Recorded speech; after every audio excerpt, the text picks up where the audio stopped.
най-важното нещо в тези състезания, защото ако си постоянен, верните трактори ще ги научиш, но трябва да се научиш на постоянство. Това е по-важното.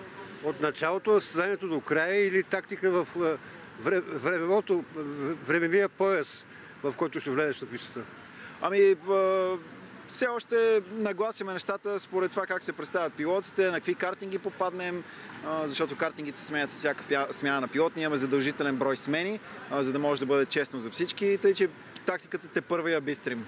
Може ли умората да окаже влияние в следващите 6 часа, които предстоят до финала? Не, няма шанс умората да окаже влияние. Ние сме свикнали, вече сме гърмяни зайците, че всичко е супер.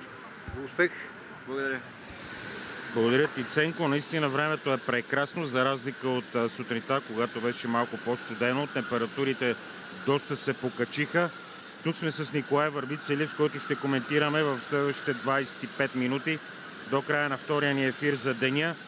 12 часа еко състезание по картинг за издръжливост на пистата в Хасково. Благодаря ви с участието на Наум Шопов. Започва това прякото наше излъчване. До момента да обобщим това, което се случва, или по-скоро да направим една временно класиране, което е в момента. Track Limits By на първо място, Event Racing на второ, Playcard на трето. Така се и разделихме в първия ни ефир. Номер 14 беше на първо място. Нали, Коко? Точно така. Добър ден на зрителите на БНТ3. Надявам се наслаждават на интересното състезание, на което ставаме свидетели. За мен фаворитът в това състезание към момента сбъдва моите очаквания и мисли още от момента, в който се регистрираха. Просто тези двама пилота, Георги Ванков и Феликс Ферир, те се състезават за френски отбор, но единият е белгиец, а другия е българин. Така че, да, наистина тяхното ниво и техния опит, който имат и на тази писта, имайки преди, че Георги Ванков е родом от Пловдив, който е на по-малко от час разстояние и доста често има възможността да тренира на тази писта. А и като цяло не само това, той е може би един от най-добрите български пилоти в ендюранс състезанията. Познато име и на предните състезания той също участваше. Феликс Виейра е изненада за мен, аз не го познавам. Феликс Ферир, да, Виейра е от Playcard Виейра. В другият е Феликс Ферир, се казва, български. Да, Track Limit, да, точно така, Феликс Ферир. Той кара в момента, нали така. Аз искам да кажем и за бързите обиколки, които доста свалиха времената от началото на състезанието сутринта. Вече сме под 52 секунди. Дори мисля, че някой се опита точно да направи 50 секунди и нещо, но дали успя? Не, най-бързата обиколка до момента е 51.042, която изненадващо бе дадена от отборът на София Картинг Junior 2. Тя е само с 300 по-добра от тази, която Георги Ванков успя да даде и генерално първите три отбора най-бързата им обиколка е изключително близка. Те и в момента последната обиколка на Track Limits на ивента е абсолютно идентична, 51.594. Това показва колко е важно постоянството в едно такова състезание, което продължава 12 часа. Много бързо се движат наистина. 224 обиколки е завъртял лидера до момента. А иначе имат по 3 бокса, това, което виждам, по 3 пъти са влизали в пит-стопа. Ние в първото ни включване не успяхме да видим влизането на състезатели в състезателите. Сега обаче вече имат по 3 пит-стопа, дори някои имат и по повече, но те са от долните класове, от Silver и Gold. Те са от долната категория, където всеки един отбор трябва да направи в категория Gold с 2 пит-стопа повече, в категория Silver с 3. Това се прави с цел различните категории т.е. пилотите в категориите Gold и Silver да имат малко по-малко време за каране в един стинт. При първото ни включване Бетон Рейсинг водеше също в клас Gold. Сега отново е на челна позиция. Константин Кирчев кара в момента. Владислав Стефанов и Ник Крумов. Да. И Ник Крумов. Това са едни момчета, които от може би 3 години вече карат доста често по големите състезания, така да се каже. Иначе и те са възпитаници на София Картинг Ринг джуниор отбора. Днес е интересно да споменем, че имаме 6 такива отбори, които са съставени изцяло от младежи, някои почти деца на 12-13 години, които наистина ме впечатляват с тяхното развитие през последния сезон 2023. И много момичета има. Имаме и доста момичета. В момента мисля, че са 4 от 12 деца. Което не е никак малко, а пък виждам, че карат и много добре се справят с картинга. Те тренират явно и много сериозно. Тренират. Интересно е да спомене, че миналата седмица дори бяха на лагер да симулират 12-часово състезание. Така че, както се казва, подготовката винаги има голямо значение. В момента ставаме свидетели на смяна в бокса. Устройството, което в момента се слага на картинга, е тъй наречения рейсбокс. Едно много успешно българско устройство, което мери времето и показва всяка една обиколка.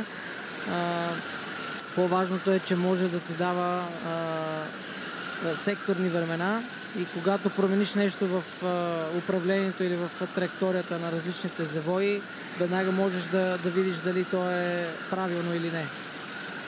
Виждаме една прекрасна гледка на цялата писта от високо, дължина 990 метра, почти 1000, с прекрасни условия за картинг. Точно така, да, наистина картинг писта в Хасково и като конфигурация е една от най-любимите дори на всички международни пилоти. В предните ни издания тук от Хасково, 24 часа еко на България, имаше сериозно присъствие на едни от най-добрите състезатели в този спорт. Грегори Морин, се спомням, че... Точно така, да.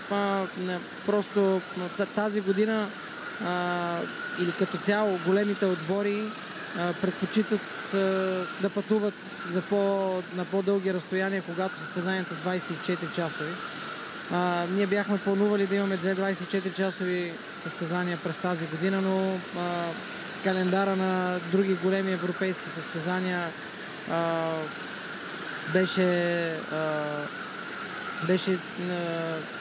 промени нашите планове. За съжаление, сега едно от големите състезания е 24-часовото, 12-часовото сега и 24-часовото на 8 и 9 юни в Кюстендил, където вече ще имаме много повече известни и добри международни отбори. Календара е богат. Виждам, че има и състезания извън България. Да, точно дори така. В Гърция и Словения, ако не се лъжа. Словакия, да. Завършваме сезона през септември. Последното ни 24-часово ще бъде на картинг пистата в Словакия, край Братислава. Словакия ринг, тя е наистина едно от най-хубавите и модерни съоръжения в Европа. Там миналата година организирахме и най-голямото състезание с 60 отбора и 320 пилота от 25 нации, което беше своеобразен рекорд за световните серии на соди и подобни състезания за издържливост. След това последното състезание за сезона и 4-7 часа в Серес, добре писта познатата Серес, да. за всички българи картинг пистата се намира точно до автомобилната писта, която много често българите, т.е. тя е най-близката към момента за нас. Тя всъщност и на Балканите доскоро беше най-добра. Не знам дали продължава да бъде. Да, наистина е една от най-добрите. В Румъния така има също една достойна писта в край Букуреш. Така че, за съжаление, в нашата част на Европа не е толкова популярно и развито да се изграждат такива съоръжения. Да, те по принцип са и скъпи. То не са малко пари, които трябва да се вложат в изграждането на такава писта. Абсолютно. Но пък се провеждат различни видове състезания. В Серес имало и автомобилен спорт, и да, именно в момента с мотори. Да, и българския шампионат по мотоциклетизъм, първи кръг. За това не можахме и да се оцелим, така да се каже, с Мартин Чой, който принципно участва винаги, когато няма състезания от неговата категория. Каза Мартин Чой, и тук трябва да кажем, че по традиция в тези състезания за издръжливост звезди и професионални състезатели карат рамо до рамо. И този път имаме звезден отбор. Вече чухме Наум Шопов. Това са хора, които обичат високите скорости, обичат адреналина. Десетки са спортистите, които са участвали на тези състезания. И Данчо Йовчев, и Евгений Иванов, пушката, Мартин Чой. Да. Сани Жекова, която се представи изключително добре, беше само на 7-8 от най-добрите в света. При първото й участие беше пак 12-часово състезание. Така че да. Арабаджиев е карал тук, Стратиева. Да, Крум Дончев също, доста известни. Даниел Боримиров също така, преди 2 години. Някои от тях са пряко свързани с този спорт на колела, така че за тях няма тайни в този спорт. Но е важно да отбележим и, че те карат, защото всяка година състезанието има благотворителен характер. Точно така, да. По традиция, зависи на коя писта се намираме, избираме на локално ниво, както е тук малкия Гого от Хасково, на който да помогнем и да популяризираме неговата кауза. Да, част от таксите, които заплащат, парите ще отидат за лечение на Гого. А тази година има и така идея да се насърчава безопасното шофиране. Абсолютно да. Генерално пистата и такива съоръжения, като автомобилната в Серес и тази тук в Хасково за картинг, са местата, на които хората могат да изпитват своите възможности, да карат бързо, да карат максимално, така че надяваме се поне малко да помагаме на всички на проблемите, да го правят които се тук. случат. Идеята и хората, които искат да развият високи скорости, да го правят тук, не на пътищата. Да. Карай трезво, когато шофираш, никога не пий. Да. Прекрасна идея. Абсолютно, да. Да кажем няколко думи, Ники, за Калоян. Той редовно участва тук. Сега обаче не е между състезателите. Да. Калоян Върбицелев в момента е на състезание в Италия, защото той, както и преди сме казвали, е професионален картинг пилот и в момента просто така се случи, че се съвпаднаха двата календара. Но преди още на следващото състезание в Кюстендил ще има възможност да участва. Така че, да. При него уикендите, в които кара, са повече от тези, които не кара. Винаги е на 4 колела. Абсолютно. Погледнем и към класирането, защото вече изминаха, или т.е. по-скоро стават 8 часа и 31 минути до края.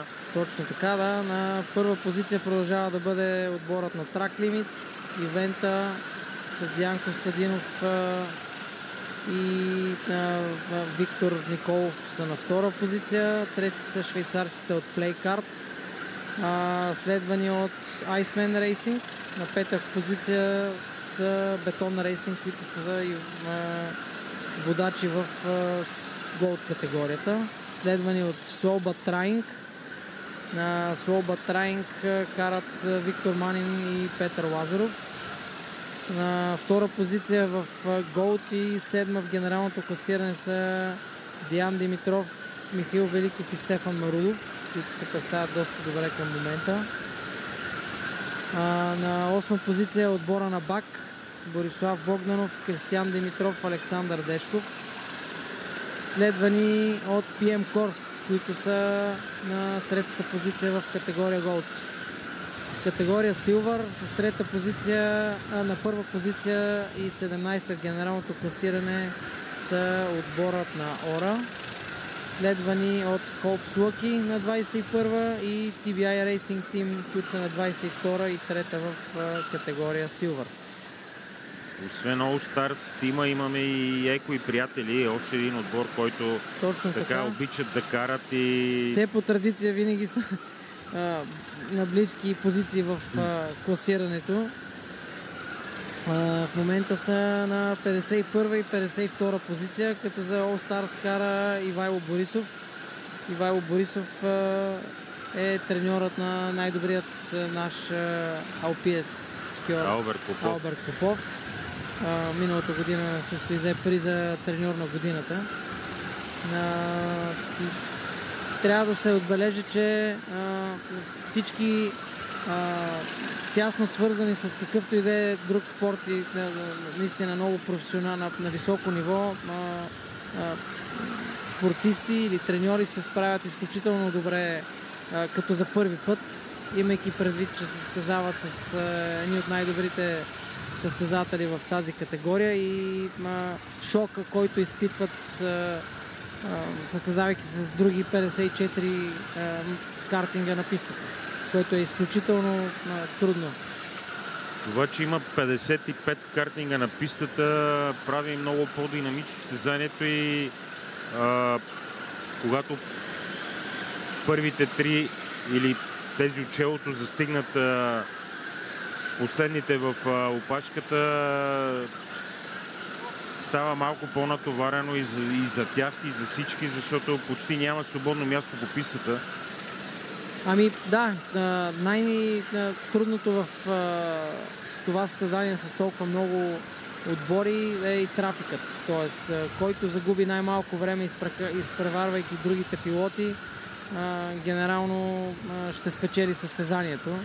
И виждаме, че към момента най-добре през трафика преминава и Track Limits отбора, който е водач в класирането, но трябва да се отбележи, че ивента за 3 часа и половина са загубили само 17 секунди, което ги оставя в битката, особено ако успеят до обръщането на посоката да задържат дефицит под една обиколка, което е важното, защото ако тогава имат дефицит под една обиколка, когато съберем колоната, този дефицит ще е доста по-малък. Тоест, ивента може да спечели между 20 и 40 секунди.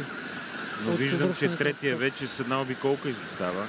Точно така, но в момента имаме изпреварване за третата позиция и борба. На трета позиция са Iceman Racing, които изпревариха... Симеон Юруков, да. Да, той изпревари Жулен от отбора на Playcard и в момента са на трета позиция. Playcard дадоха най-добро време сутринта в квалификацията, обаче виждаме, че сега им е малко по-трудно. Аз разговарях с тях и те казаха, че трафика не са свикнали на тази писта с трафика и местата за изпреварване не са им толкова ясни. Тоест, тук опираме отново до опита, който имат останалите пилоти, които са карали много често на тази писта.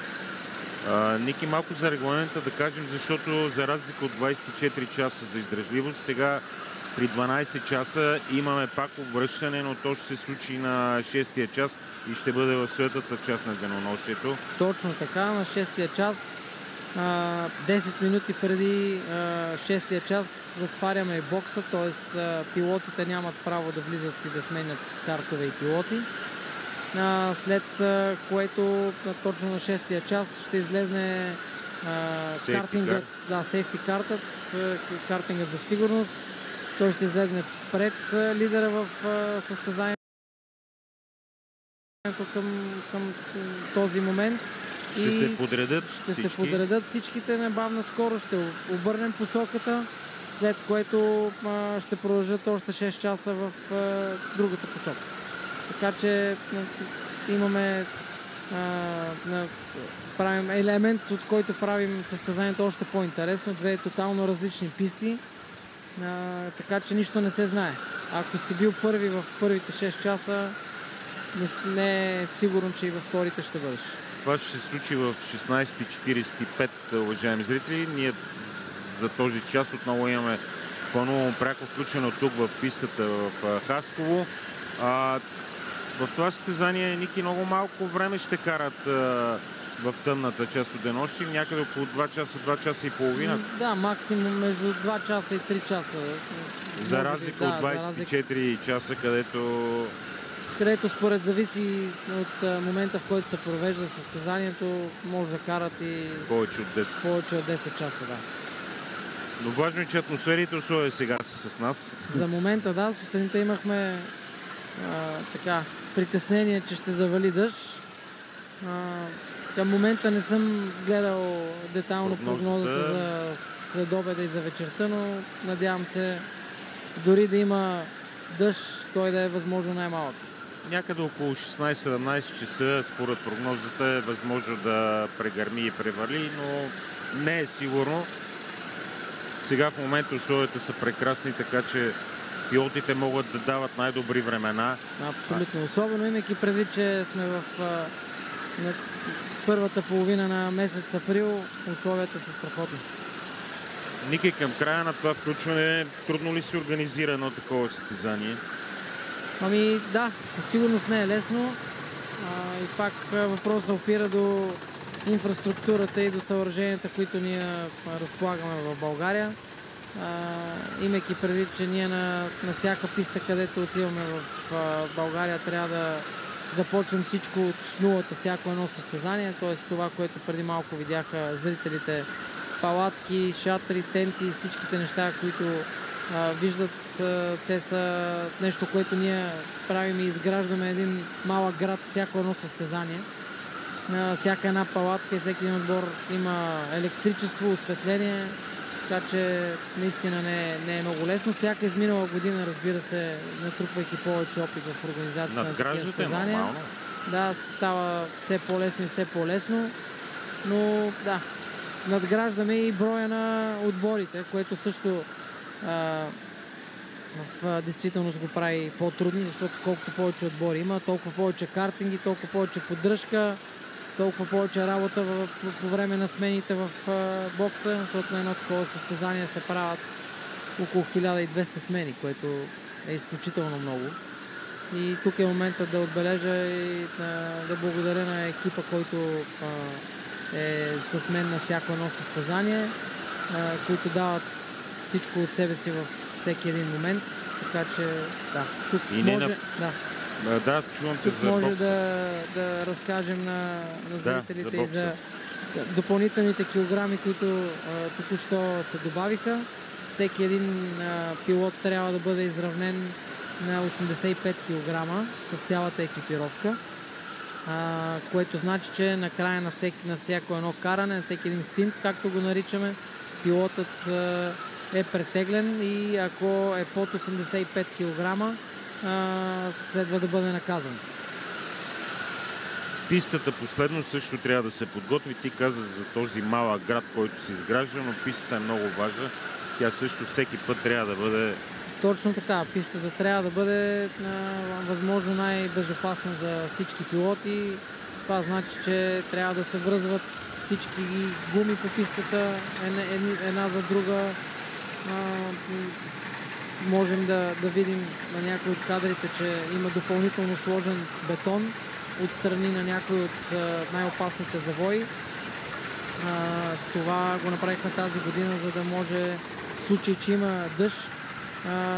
Преди сме виждали, че много от пилотите излизат там, след това изкарват кал на пистата и става много по-трудно за всички. Кал, пясък, камъни. Точно така и по този начин с този бетон предотвратяваме до голяма степен изкарването на кал, който действително в последствие прави карането почти невъзможно, имайки предвид, че както и преди съм сигурен, че сте споменавали, ако завали дъжд, пилотите и картовете не им се сменят гумите, което е изключително трудно.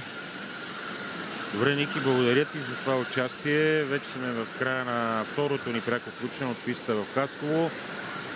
Ще се видим отново и ще се чуем, разбира се, в 16:35 отново в ефира на БНТ3, когато ще видим на живо и смяната и обръщането на посоката на движение. Това е за сега от пистата в Хасково. Довиждане и до нови срещи.